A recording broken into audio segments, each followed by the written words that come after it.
በዚህ ቪዲዮ ሌክቸር ደግሞ የምናየው ethical principles and values of moral judgment የሚለውን ይሆናል።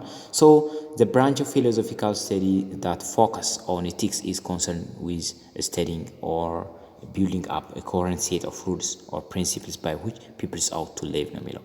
So እንግዲህ የብራንች ኦፍ ፊሎሶፊካል ስተዲ ነው that focus on ethics ነው ኮንሰርን የሚያደርገው ደግሞ ስተዲንግ ወይም ቢልዲንግ አፕ ኮረንት የሆነ ሴት ኦፍ ሩልስ ኦር ፕሪንሲፕልስ ባይ ዊች ፒፕልስ አውት ቱ ሊቭ ነው። ሰዎች እንግዲህ ሲኖሩ ሊጠቀሟቸው የሚችሉ ሩሎችን ወይም ፕሪንሲፕሎችን ምን ማድረግ ነው ማውጣት ነው ማለት ነው። ማን ኤቲክስ ዋና ኮንሰርን የሚያደርገው ዋና ስራው ማለት ነው። So the theoretical study of ethics is not normally something that many people would regard as being necessary in order for them to conduct their everyday activities. In place of systematically examined ethical frameworks, most people instead carry around a useful set of day-to-day rules of thumb.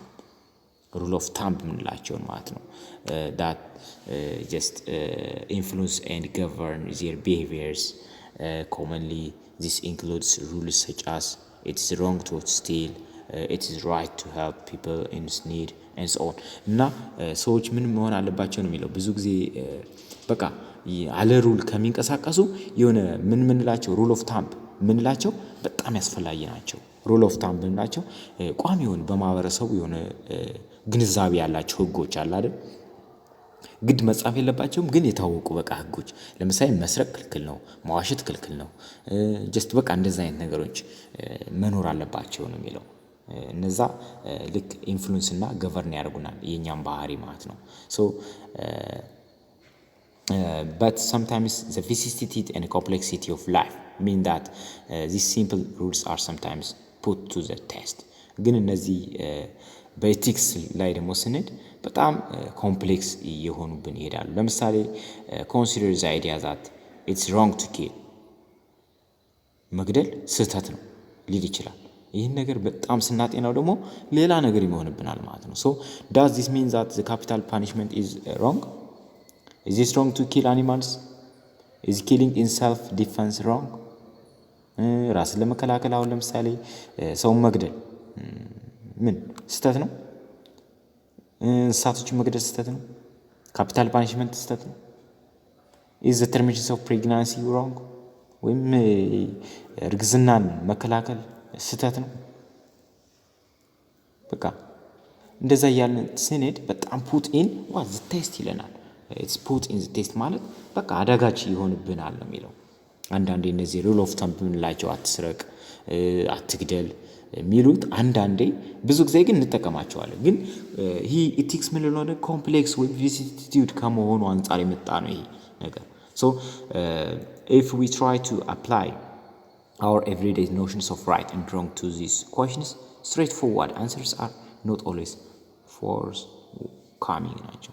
እነዚህ ቀጥታ ምን መልስ በቃ ላይሆን ይችላል። ለምሳሌ አትስረቅ ስላለ በቃ ሁሌም አትስረቅ ማለቱ አይደለም። ወይም አትግደል ስላለ በቃ ሰው መግደል ሙሉ በሙሉ ስህተት ነው ማለት አይደለም። በቃ የሆነ ኮንዲሽኖች አሉ። So we need to examine this question በደንብ በጥልቅ ማየት አለብን፣ መገምገም አለብን። examine these questions in more detail, right? በጥልቅ ማየት አለብን፣ ማሰብ አለብን። we need what theoretical frameworks and that can help us to analyze complex problems and to find rational coherent solutions to those problems. በቃ ቋሚ የሆነ ራሽናል የሆነ ምክንያታዊ የሆነ ኮሄረንት የሆነ ሶሉሽን ለነዛ ችግሮች ማምጣት አለብን ነው የሚለው። So whilst some people attempt to do this work individually for themselves, philosophers attempt to find general answer that can be used by everyone in society. እንግዲህ በቃ አንዳንዶች በቃ ፊሎሶፈሮች ምን እያደረጉ ነው? እየሞከሩ ነው እነዚህ ጀነራል የሆነ አንሰር ለሁሉም በቃ ቋሚ የሆነ አንሰር መልስ ምላሽ ለመስጠት በቃ ሁሌም ይጥራሉ ነው የሚለው። ምላሽ እንዲኖር ለማድረግ ከቻሉ ነው፣ ግን እስካሁን የለም። just thinking about a significant decisions that you have made that had an effect either for good or bad on the life of others So thinking about significant decisions በቃ ስለሆነ ዲሲሽን ቲንክ ማድረግ decisions that you have made that had an effect በጥሩ ሁኔታም ሆነ በመጥፎ ሁኔታ ተጽዕኖ ሊኖረው ይችላል።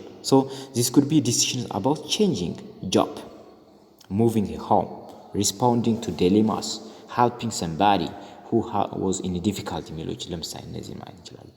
So how did you arrive at your decisions? Was your decision based explicitly on ideas of what was right or wrong?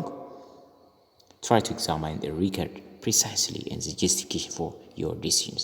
Can you identify any underlying principles or rules which you use it to reach your decisions? Examples of such underlying principles of rules may include: I should do the best thing for my career in the long term. ልንን እንችላለን። It is okay to tell someone a lie if I prevent someone from being hurt by the truth. I should always help someone in difficulty ነው የሚለው። በቃ እንደነዚህ አይነት ነው ሊኖሩን ይገባል ነው የሚለው። ለምሳሌ It is okay to tell someone a lie if I prevent someone from being hurt by the truth. እንግዲህ እውነት ተናግሬ አንድን ሰው ማስገደል ወይም ማስጎዳው ከሆነ መዋሸት በቃ ለኔ መዋሸት ትክክል ነው የሚለው። ልክ እንደዛ አይነት ነገሮች ሊኖሩን ይገባል ነው የሚለው።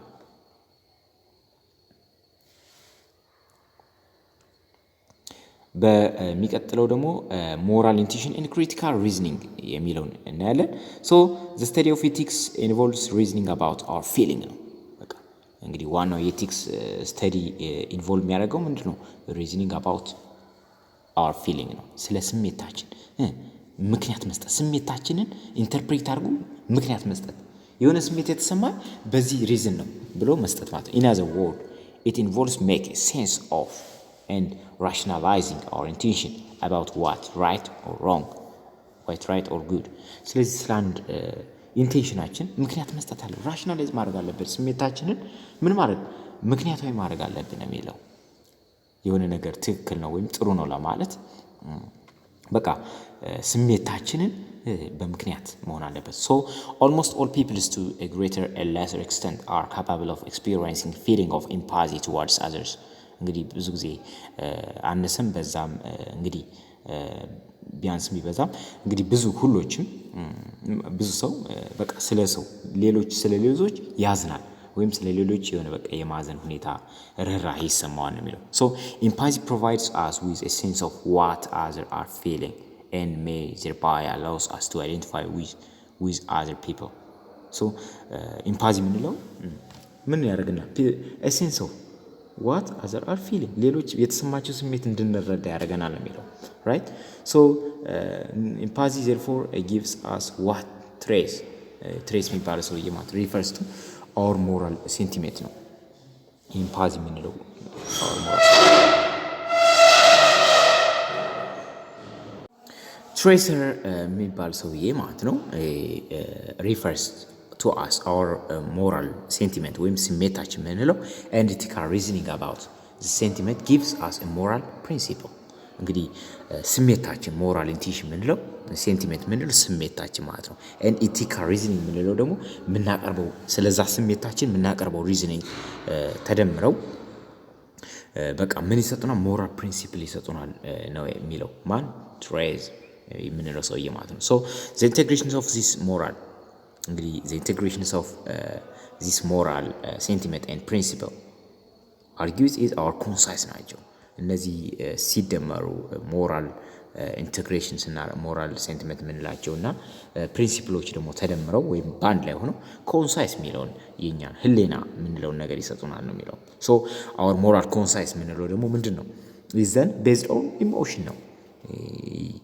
ህሌናችን የምንለው ከስሜታችን የመነጨ ነው የሚለው።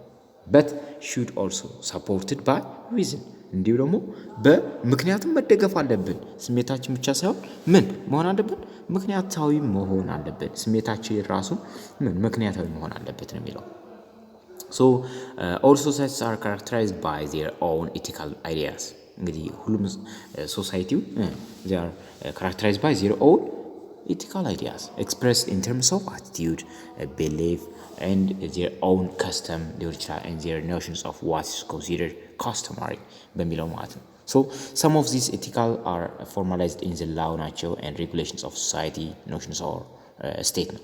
እንግዲህ እነዚህ አንዳንዶች ኢቲክስ ኤቲክስ አር ፎርማላይዝድ ሆነዋል በምን በህጎችና በደንቦች ላይ ማለት ነው በሶሳይቲው ላይ ማለት ነው በሀገሪቱ ላይ ሊሆን ይችላል ወይም በማህበረሰቡ ላይ so such custom laws can influence the consequence and moral sentiment of those living in a society as individuals acquire ideas attitudes from their families from their wider society right ይህ ምን ነው የሚለው መሰላችሁ እነዚህ ከስተም የምንላቸው እነዚህ ላዎች ህጎች ደንቦች ኢንፍሉዌንስ ያደርጋሉ ምናችንን ህሊናችንን ማለት ነው እን ሞራል ሴንቲሜንታችን ስሜታችን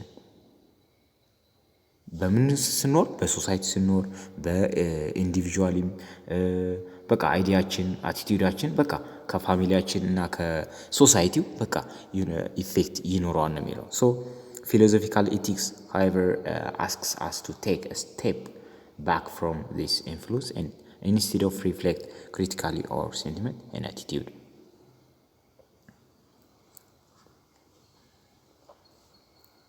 በሚቀጥለው ደግሞ ራሽናላይዜሽን የሚለውን የምናይ ይሆናል ማለት ነው በሚቀጥለው ቪዲዮ